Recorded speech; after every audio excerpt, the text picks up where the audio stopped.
અમદાવાદમાં બાઇક પર સ્ટન્ટ કરી પોતાને અને બીજાના જીવને જોખમમાં મૂકવા યુવકોને ભારે પડ્યા। સ્ટન્ટના વિડીયો વાયરલ થતા પોલીસે નબીરાઓને પકડી અને કાયદાનું ભાન કરાવ્યું છે।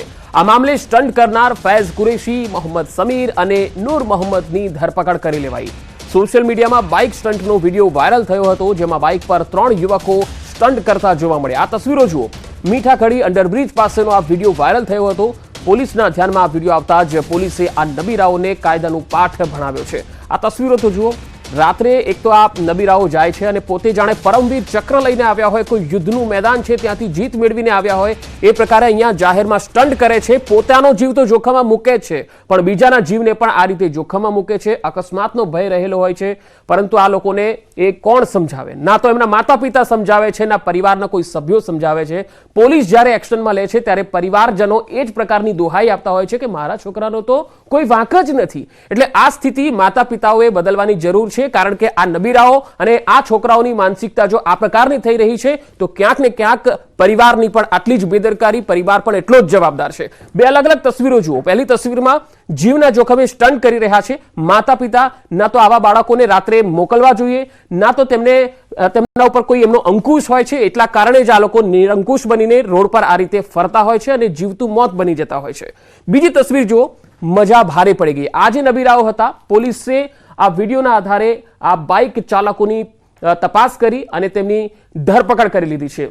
આ બંનેને જે બાઇક પર જે સ્ટન્ટ કરી રહ્યા હતા એ તમામ બાઇક ચાલકો અને સ્ટન્ટ જે કરતા હતા એ તમામ યુવકોને પકડી લીધા અને કાયદાનો પાઠ ભણાવ્યો। હવે સુરતનો એક કિસ્સો છે। સુરતમાં નશામાં ધૂત પોલીસ કર્મીએ અકસ્માત કર્યો। સહારા દરવાજા વિસ્તારમાં અકસ્માતનો વિડીયો વાયરલ થયો છે। દારૂના નશામાં પોલીસ કર્મીએ હાથલારીને ઉડાવી દીધી। અકસ્માતમાં ફેરિયાને સામાન્ય ઈજા થઈ છે। નશામાં ધૂત પોલીસ કર્મીને સ્થાનિકોએ પકડી લીધો। વિડીયો વાયરલ થયો છે। આ અંગે જો કે ન્યૂઝ 18 પુષ્ટિ કરતું નથી। સુરતના સહારા દરવાજા વિસ્તારનો આ વિડીયો। અકસ્માતમાં ફેરિયાને સામાન્ય ઈજા પહોંચી છે। રાજકોટમાં ફરી જોખમી સ્ટન્ટનો વિડીયો વાયરલ થયો, જેણે લોકોના જીવ જોખમમાં મૂક્યા। ખુલ્લા હાથે બાઇક ચલાવતો યુવક બાઇક પર ચડીને યુવાને કર્યા જોખમી સ્ટન્ટ। સોશિયલ મીડિયામાં સીન સપાટા કરવાની લાલચમાં યુવાનો બેફામ બનતા હોય છે, ત્યારે રાજકોટમાં પણ આ યુવકે ટ્રાફિકના નિયમોના લીરે લીરા ઉડાડીને જોખમી સ્ટન્ટ કર્યા। માત્ર સ્ટન્ટ કરીને વિડીયો ઉતાર્યો એટલાથી જ આ યુવકને અટક્યો। તેણે સોશિયલ મીડિયામાં સસ્તી પ્રસિદ્ધિ મેળવવા માટે સ્ટન્ટ કર્યા અને સોશિયલ મીડિયા પર અલગ અલગ 3 વિડીયો પણ મૂક્યા। ચોંકાવનારી વાત તો એ છે કે યુવકે જે ગાડીથી સ્ટન્ટ કર્યા છે તેમાં નંબર પ્લેટ પણ નથી। આવા લોકો જાહેરમાં સ્ટન્ટ કરી પોતાના માટે તો જોખમ ઊભું કરી રહ્યા છે, પરંતુ અન્ય વાહન ચાલકોને પણ માટે મુશ્કેલી ઊભી કરતા હોય તેવું લાગે છે। સીન સપાટા મારવા માટે આવી હરકતો કરતા તત્વો સામે તંત્રએ કડક પગલાં લેવાની જરૂર છે। બજારમાંથી ફોલેલું લસણ લેતા પહેલા ચેતી જજો। ગૃહિણીઓ માટે લાલબત્તી સમાન વિડીયો વાયરલ થયો છે। વડોદરામાં પગથી છૂંદી લસણની કળીઓ છૂટી પાડવાનો એક વિડીયો વાયરલ થયો। લસણને પાણીમાં પલાળ્યા અને પગથી છૂંદીને ફોલવામાં આવી રહ્યું છે। આ વિડીયો છે જેને અંગે ન્યૂઝ 18 પુષ્ટિ કરતું નથી, પરંતુ ઘણીવાર બજારમાં ફોલેલું લસણ મળતું હોય છે અને ફોલવાની ઝંઝટમાંથી મુક્તિ લેવી હોય તો આ પ્રકારના ફોલેલા લસણ બજારમાં મળતા હોય છે, પરંતુ આ જે વિડીયો વાયરલ થયો છે તેમાં પગથી છૂંદીને અને આ લસણ જે છે એ ફોલવામાં આવી રહ્યું છે। અને આ તસવીરો જુઓ। પહેલા પાણીમાં પલાળી દેવામાં આવે છે, પછી પગથી તેને ફોલવામાં આવે છે। તો આ પ્રકારની સ્થિતિ પણ કેટલાક વિસ્તારોમાં છે, જો કે આ વિડીયો અંગે ન્યૂઝ 18 પુષ્ટિ કરતું નથી।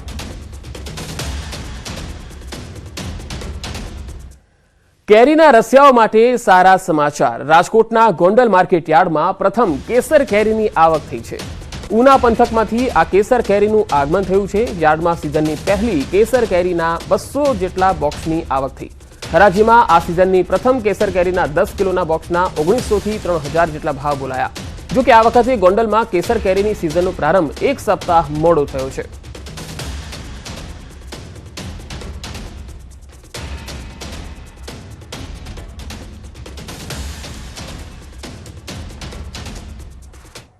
અને હવે વાત કડીમાં કકડાટની।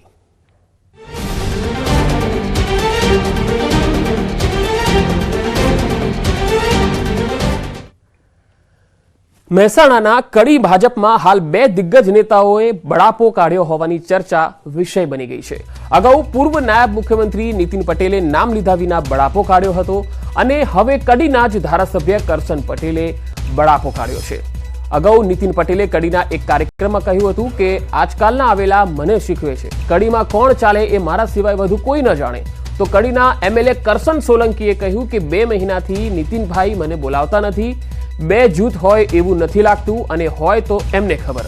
શિખામણની વાત પર તેમણે કહ્યું કે નીતિનભાઈ શિખામણ ભલે આપતા હોય, હું શીખીને બેઠેલો છું, હું તેમને પગે લાગુ છું, પણ સાહેબ સામે જોતા નથી.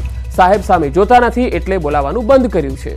પાલિકા પ્રમુખની ચૂંટણીમાં રજૂઆત કરી ત્યારથી નીતિનભાઈ રિસાયેલા છે એવું પણ તેમણે કહ્યું હતું.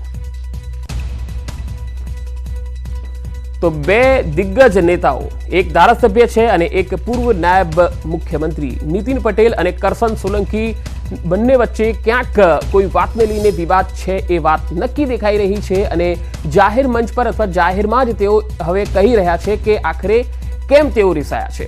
એક તરફ કરશન સોલંકી કહે છે કે નીતિનભાઈએ કશું વિસ્તારમાં આપ્યું નથી, તો ભાજપ સરકારે આપ્યું છે. અને બીજી તરફ કરશન સોલંકી કહે છે કે તેઓ મને બોલાવતા નથી એટલે મેં પણ બોલાવવાનું બંધ કર્યું છે. અને આ વખતે ચૂંટણી મેં કીધું ભરતના કંઈક મદદ કરો, કે ભરત ના ચાલે. લો, એટલે ભરત ના ચાલે કોણ ચાલે? તમે આજકાલના આવેલા, આજકાલના કડીને જાણતા થયેલા, કડીમાં તમને કંઈ ખબર નહીં, એ તમે અમને શીખવણ આપશો? કડીમાં કયો કાર્યકર ક્યાં ચાલે અને કયો કાર્યકર ક્યાં ના ચાલે એની હું અભિમાન નથી કરતો, પણ મારા જેટલી ખબર કોઈને નહીં હોય. કડીમાં તટસ્થતાથી જોવાનું, કોઈ ચમચાગીરી નહીં કરાવવાની, કોઈ પોલસનગીરી નહીં કરાવવાની, કોઈને એને નહીં કરી આપવાના, તટસ્થતાથી કામ કરવાનું. આમાં શીખામાં તો એમને જોવાના ને એ જોવાના. હું તો કઈ શીખામાં હું શીખી બેઠેલો છું બધું. 1985 ભાજપમાં છું ને ભાજપમાં રહેવાનો છું. અને નીતિનભાઈ જે બોલે છે કે મેં કર્યું, મેં એમને શું કર્યું કહો?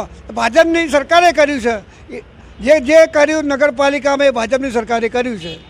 અમે તો વિશેષમાં હરીમરીએ છે તો હું તો સાહેબને પગે લાગુ છું, બધું કરું છું, પણ સાહેબ આપણે હું ના જોવો અને એમને બોલાવવાના બંધ કરી દીધા છે. સાહેબને તમે નહીં બોલાવી? હું નહીં બોલાવતો.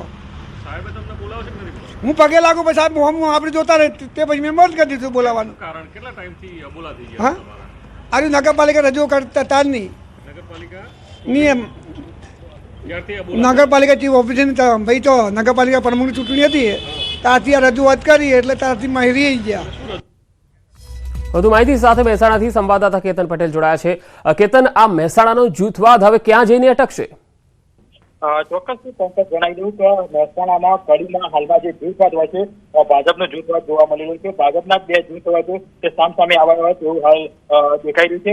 ખાસ કરી અને નીતિન પટેલ દ્વારા જાહેરમાં જે કડી પાલિકાનો જે કાર્યક્રમ હોય તેમાં બળાપો કાઢ્યો હતો. તેમને જણાવ્યું હતું કે કડી મીટિંગમાં મેં કહ્યું હતું કે ભરતને મદદ કરો, અને ત્યારે તેમને કહેવાયું હતું કે ભરત ના ચાલે, ત્યારે આજે બળાપો કાઢ્યો હતો. ત્યારબાદ હવે જે કરશનભાઈ સોલંકી હોય છે તેમનું પણ નિવેદન સામે આવ્યું છે. જે કરશનભાઈ સોલંકી હોય છે તે આ મામલે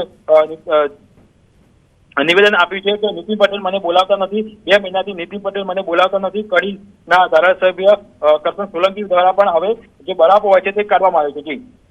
જી, આ અંગે કેતન, નીતિનભાઈ સાથે કોઈ વાતચીત થઈ શકી? કરશનભાઈ સાથે કોઈ વાતચીત થઈ શકી છે? ખાસ વાત કરવા તો નીતિનભાઈ સાથે વાતચીત નથી થઈ, પરંતુ ગત રોજ જયારે કરશનભાઈ મહેસાણા ખાતે આવ્યા હતા, કાર્યક્રમમાં હાજરી આપવા ત્યારે તેમને નિવેદન આપ્યું હતું કે મેં કરશનભાઈ જયારે નીતિનભાઈ હોય છે તેમને પગે લાગ્યો હતો, પરંતુ તેમને મારી સામે જોયું નહોતું, તેમના સાથે અમને બોલાયા ન થયા. ત્યારબાદ મેં તેમને બોલાવવાના બંધ કર્યા છે. જી કેતન, આભાર માહિતી આપવા માટે.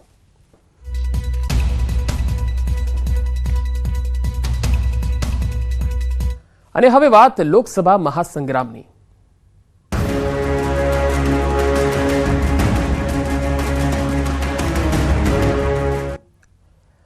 લોકસભાની ચૂંટણી પહેલા ભાજપમાં ભરતી મેળો ચાલી રહ્યો છે. જૂનાગઢ ભાજપમાં મોટા પાયે ભરતી થઈ રહી છે.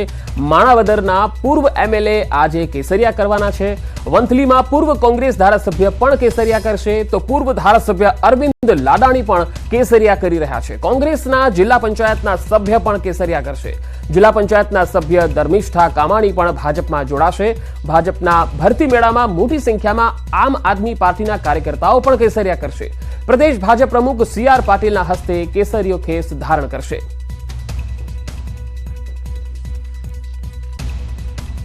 વધુ માહિતી સાથે સંવાદદાતા જૂનાગઢથી અતુલ વ્યાસ જોડાયા છે. અતુલ, જૂનાગઢમાં ખાસ તો આ એક મોટો ભરતી મેળો, કોંગ્રેસને કેટલો મોટો ઝટકો? જે પંકજ આપને ચોક્કસ હતું કે જે રીતે આજે છે વંથલીના એપીએમસી ગ્રાઉન્ડ ખાતે છે તે આજે જે માણાવદરના કોંગ્રેસના જે પૂર્વ ધારાસભ્ય છે અરવિંદ લાડાણી તે આજે CR પાટીલ સાહેબના હસ્તે છે તે કેસરીઓ ધારણ કરવાના છે. હાલ તેણે કોંગ્રેસમાંથી રાજીનામું દઈ અને આજે જે છે કેસરીઓ ધારણ કરશે. ત્યારે એની સાથે જિલ્લા પંચાયતના મહિલા સદસ્ય છે તે ધર્મિષ્ઠા કામાણી પણ પોતાના કાર્યકરો સાથે આજે કોંગ્રેસ છોડી અને ભાજપમાં પ્રવેશ કરવા જાય. બીજી તરફ આપ જે જણાવી રહ્યો છે કે કોંગ્રેસને કેટલો મોટો ઝટકો છે, તો જોવા જાય તો ગત ધારાસભાની સામાન્ય ચૂંટણીની અંદર 5 વિધાનસભામાંથી 1 વિધાનસભા છે તે આપને ફાળે ગઈ હતી અને 1 વિધાનસભા જે માણાવદર છે તે કોંગ્રેસને ફાળે ગઈ હતી. આમ 3 ભાજપને અને 2 અન્યને મળી હતી. આજે જયારે વિસાવદરના જે ધારાસભ્ય છે ભૂપતભાઈ તે ભાજપમાં ભળી ગયા છે અને બીજા જે ધારાસભ્ય છે માણાવદરના અરવિંદ લાડાણી તે ભળી રહ્યા છે, ત્યારે કોંગ્રેસ મુક્ત જુનાગઢ જિલ્લો કહી શકાય. હાલ આપણી સાથે છે તે કોંગ્રેસના પૂર્વ ધારાસભ્ય અરવિંદ લાડાણી છે જે હાલ ભાજપમાં જઈ રહી છે. તે સાથે આપણે વાત કે તે કયા કારણોથી તેને કોંગ્રેસથી મોહ ભંગ થયો છે અને શા કારણે તે કોંગ્રેસ છોડી અને ભાજપમાં જઈ રહ્યા છે. જી અરવિંદભાઈ, આજે આપ ભાજપ કોંગ્રેસ છોડો છો, શા કારણે કોંગ્રેસ છોડો છો? છોડવાનું કારણ છે તમે કહેશો એવું કઈ નથી. હકીકતે મારા વિસ્તારના વિકાસ માટે મારા ત્રણેય તાલુકા વંથલી, મેંદરડા અને માણાવદર ના જે સમસ્યાઓ છે એના કાયમી ઉકેલ માટે અને ભવિષ્યના સારા કાર્યો કરવા માટે હું ભાજપમાં જોઈશ. જે ખાસ કરીને અરુણભાઈ બીજી વાત પણ એક જોવામાં આવે છે ક્યાંક ને ક્યાંક આપ જે છે પૂર્વ મંત્રી છે જવાહરભાઈ ચાવડાને હરાવી અને જે કોંગ્રેસમાંથી ચૂંટાયા હતા ત્યાંના મતદારોનો તમે વિશ્વાસ હાંસલ કર્યો હતો, ત્યારે આજે ક્યાંક ને ક્યાંક એવું લાગે છે કે આપ જયારે ભાજપમાં જઈ રહ્યો છો ત્યારે આપના મતદારો આપની સાથે રહેશે, કેવું લાગે છે આપને? મારી સાથે મારા વિસ્તારના 80% ઉપર મતદારો મારી સાથે જ રહે છે. એટલે મારા મતદારોનો, મારા કાર્યકરોનો વિશ્વાસ લઈ અને હું ભાજપમાં પ્રવેશ કરું. ખાસ કરીને જોવા જાય તો આગામી જે પેટા ચૂંટણી આવશે ત્યારે ભાજપ આપને ટિકિટ આપશે, કેવું લાગી રહ્યું છે? પાર્ટીએ નક્કી કરવાનું. મને જો યોગ્ય લાગશે તો ટિકિટ આપશે તો હું લડીશ. ટૂંકમાં ભાજપ છે એ અમારે કરવાનું હોય. જે ચોક્કસથી આ સાથે હતા અરવિંદ લાડાણી કે જે ભાજપમાં પ્રવેશ મેળવ્યા છે. બીજા છે તે જિલ્લા પંચાયતના સદસ્ય છે ધર્મિષ્ઠા કામાણી, મહિલા સદસ્ય છે જિલ્લા પંચાયતના, જે આપણી સાથે જોડાયેલા છે. તેની સાથે વાત કરીએ. જે ધર્મકામી તમને કેમ આજે કોંગ્રેસ છોડીને ભાજપમાં પ્રવેશ કર્યો? સૌપ્રથમ તો હું કાલનો વળતો જવાબ કોંગ્રેસના પૂર્વ પ્રમુખ જગદીશભાઈ ઠાકોરને આપું છું. તેઓ કહે છે કે કોંગ્રેસના ગદ્દારો કોંગ્રેસ છોડે છે, પણ એવું નથી. ખરેખર તો હવે જે વૈધા છે એ જ કોંગ્રેસમાં ગદ્દારો છે અને એના ગદ્દારોને કારણે જ અમારી આજે લોકસભા આપણે વિધાનસભાની ચૂંટણી હતી 2022માં, ત્યારે જે આયાતી ઉમેદવારોને ટિકિટ આપેલી છે અને એને જે કોંગ્રેસના કાર્યકરો ઉપર ગદ્દાર કર્યો છે, તો ગદ્દારો અમે છીએ. કોંગ્રેસ છોડનાર કે ગદ્દાર કોંગ્રેસમાં અત્યારે જે હાલમાં છે એ છે. કોંગ્રેસ છોડવાનું કારણ માત્ર ને માત્ર બીજેપીમાં જે વિકાસલક્ષી કામો થાય છે તે મારા વિસ્તારમાં સરળતાથી અને વ્યવસ્થિત કામો થશે એવી આશા અને અપેક્ષા સાથે આજે ભાજપમાં અમે જોડાઈએ છીએ અને આગળ ભાજપ જે પણ કાર્ય અમને સોંપશે, જે પણ કામ કરવાની એને હશે તે મારી નિષ્ઠાપૂર્વક હું મારી જવાબદારી નિભાવીશ. જે ખાસ કરીને જોવા જાય પંકજ તો જે આગેવાનોનું છે, જે લોકો કોંગ્રેસ છોડીને ભાજપમાં જાય છે તે લોકો એક જ વાત કહી રહ્યા છે કે ખાસ કરીને જે મોદી સાહેબની વિકાસની નેમ છે, જે મોદી સાહેબનું વિકાસ ચાલી રહ્યો છે, વણસંધી વણઝાર ચાલી રહ્યા છે, તે મારા વિસ્તારની અંદર વિકાસના કામો થાય તેને લઈ અને ભાજપ જોઈન્ટ કરી રહ્યા છે. જી પંકજ. જી અતુલ, આભાર સમગ્ર માહિતી આપવા માટે. આગળ વધુ સમાચારો પર નજર કરીશું. હાલ રોકાઈશું એક વિરામ માટે.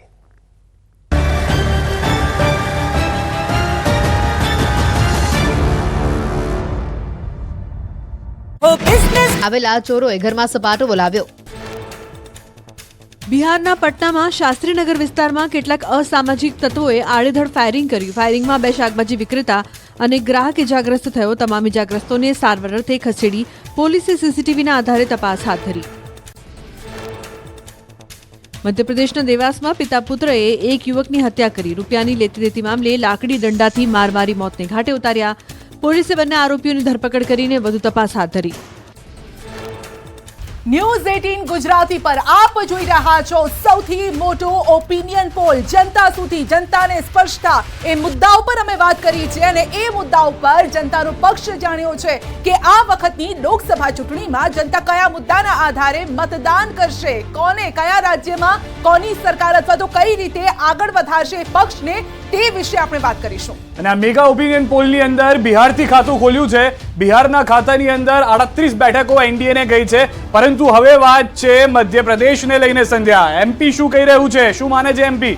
જી, એમપી અજબ હે, કહેવાય છે એમપી અજબ હે. ન્યૂઝ 18 નેટવર્કનો મેગા ઓપિનિયન પોલ. પહેલા અમે બિહારની વાત કરી, હવે મધ્યપ્રદેશની વાત કરી રહ્યા છે. મધ્યપ્રદેશની જે બેઠકો છે 29 માંથી 28 એનડીએ ને, જી હા, તો ઇન્ડી ગઠબંધનને મળી શકે છે એક બેઠક. જે ઇન્ડિયા ગઠબંધન છે તેને એક જ માત્ર બેઠક મળી શકે છે. આ સૌથી મોટી વાત અહીંયા સામે આવી રહી છે. ન્યૂઝ 18 નેટવર્કનો આ મેગા ઓપિનિયન પોલ છે. ફરી એક વખત બાજી આમની તરફ છે, એટલે કે બીજેપી એનડીએ ગઠબંધનની તરફ આ બાજી જતી જોવા મળી રહી છે. શૈલેષભાઈ, બિહારની વાત હોય કે મધ્યપ્રદેશની વાત હોય, એ બધી જ જગ્યાએ આપના ઓપિનિયન પોલ જે છે એ ઓપિનિયન પોલ કરતા ચૂંટણી પછીના રિઝલ્ટો દેખાતા હોય અને ન્યૂઝ 18 રિઝલ્ટ દેખાડતું હોય એવું જ ક્યાંક ને ક્યાંક ચિત્ર આવી રહ્યું છે.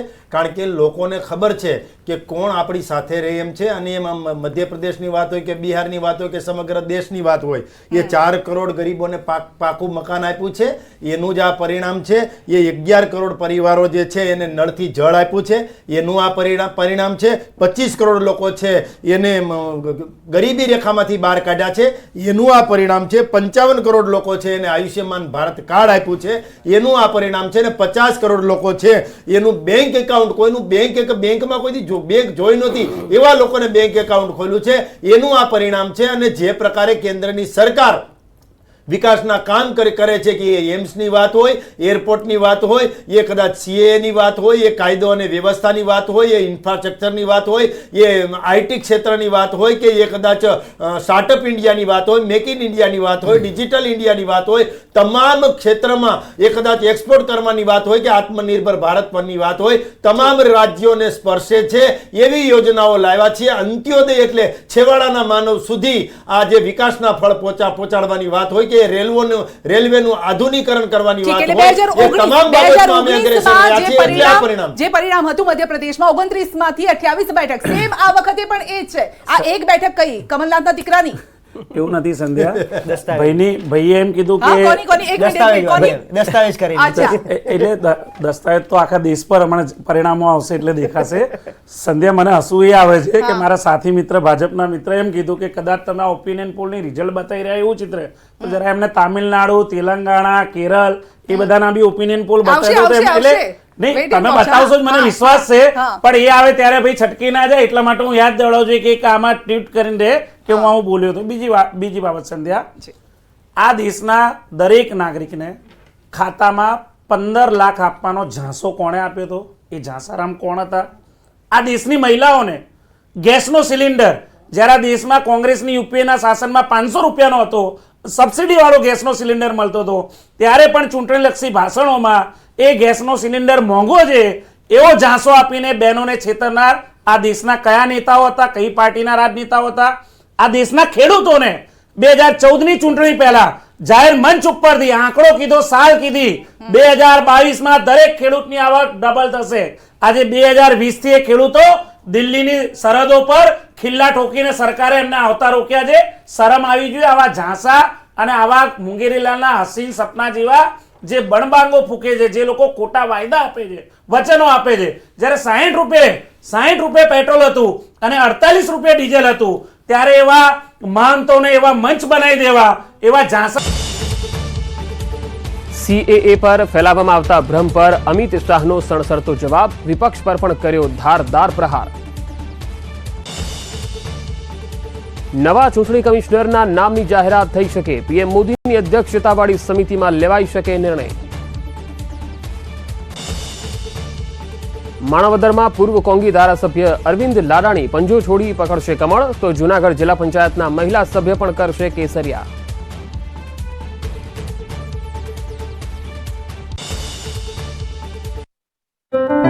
સરકારી ફાયદો આપીને એવા રામદેવ બાબા જેવા બાબાઓને જાહેર મંચ બનાવી દેતા હતા. એ મંચ બનાવનાર અને ફંડ આપનારા લોકો કયા હતા એને આખો દેશ ઓળખી ગયો છે. આજે બાબા રામદેવ ક્યાં ખોવાઈ ગયા? આજે માથા પર હાથ રાખીને અમિતભાઈ, જે અમિતભાઈ, જંતર સીટોની મંતર વાત પર- કરો ને. નહીં, હું સીટોની સંધ્યા 29 માંથી નહીં, 28 તો હું- આ તરફ જઈ રહી છે. તમારી પાસે ચૂંટણી શું વાયદા છે? નહીં. તમારી જ્યારે- પાસે શું છે અને કેમ હું નથી એની વાત- આવતું? એ તો વાત કરો સંધ્યા, હું કે કેમ એની ચલો વાત- હવે હું એની એ વાત સવાલ કરું પર છું. આવીએ. હું એના મધ્યપ્રદેશમાં જે સવાલ પૂછવામાં આવ્યો હતો છેલ્લા 5 વર્ષની અંદર તેમની પરિસ્થિતિ શું છે, આર્થિક જે રીતે કેટલી બદલાઈ છે તેને લઈને સવાલ કરવામાં આવ્યો. જનતાએ શું કીધું? કારણ કે 28 બેઠક આપી છે તો જનતાએ જાણવું પડશે. 83% લોકો સંધ્યા કહી રહ્યા છે કે પહેલા કરતા સારી છે. 29 બેઠક કેમ એ ખબર પડે.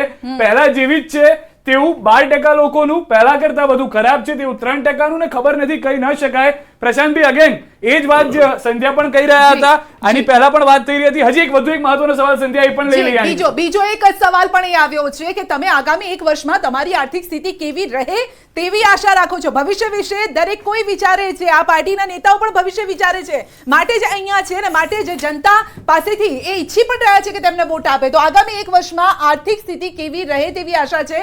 સારી થશે, આ 85% લોકો માને છે સારી થશે. આશા છે જ એમને કે સારી થશે, એવી જ રહેશે. એવું 9% લોકો વધુ ખરાબ થશે 2%, અને ખબર નથી કહી ન શકાય તેવું 4% લોકો માની રહ્યા છે. મોટો વર્ગ એવું માની રહ્યો છે કે સારી થશે. આશા અપેક્ષા કહેવાય છે કે આશા અમર છે. શું તમે તમારા અને તમારા પરિવારના ભવિષ્ય વિશે આશાવાદી છો? આશાની વાત સંધ્યા આપે કરી છે, તો આશાવાદી કેટલા છે લોકો તે પણ જાણી રહ્યા. 76% લોકો હા કહી રહ્યા છે, ના કહેવા વાળા 17% છે, કહી ન શકાય તેવા 7% લોકો છે. હવે જે આ 3 સવાલના આંકડા જોવા મળી રહ્યા છે પ્રશાંતભાઈ, કેમ 29 માંથી 28 તે આ 8000 લોકોનો જે સર્વે કર્યો મધ્યપ્રદેશનો, તે કેમ આવું કહી રહ્યું છે? કદાચ તે આના પરથી સ્પષ્ટ થાય.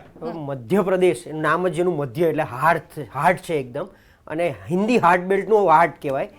ગઈ વખતે પણ આ જ પરિણામ હતું. એમાં 2014માં જ્યારે મોદી સાહેબ તો પહેલી વાર લડતા હતા ત્યારે પણ 27 સીટ લઈ આવ્યા હતા, 2 જ સીટ, એમાં એક જ્યોતિરાદિત્ય સિંધિયા હતા જે હવે આ બાજુ આવ્યા. મધ્યપ્રદેશનું રાજકારણ બહુ જ અલગ છે. તમે સમજો આ જે 83% આંકડો છે ને, કદાચ તમે એ 1 વર્ષ પહેલા પૂછ્યો હોત ને તો કદાચ 5, 10, 20% ઓછા હોત. પણ લાડલી યોજના જેના થકી આખી આ સરકાર પલટાઈ ગઈ. ભલે મામા શિવરાજ મામા નું બહુ જ એમ જેને કે એન્ટી ઇન્કમ્બન્સી પણ કહી શકાય, પણ આપણે બી ચર્ચા કરી હતી એ વખતે મધ્યપ્રદેશમાં સરકાર બને ભાજપની એવી કોઈ ભીતિ આપણને દેખાતી નહોતી.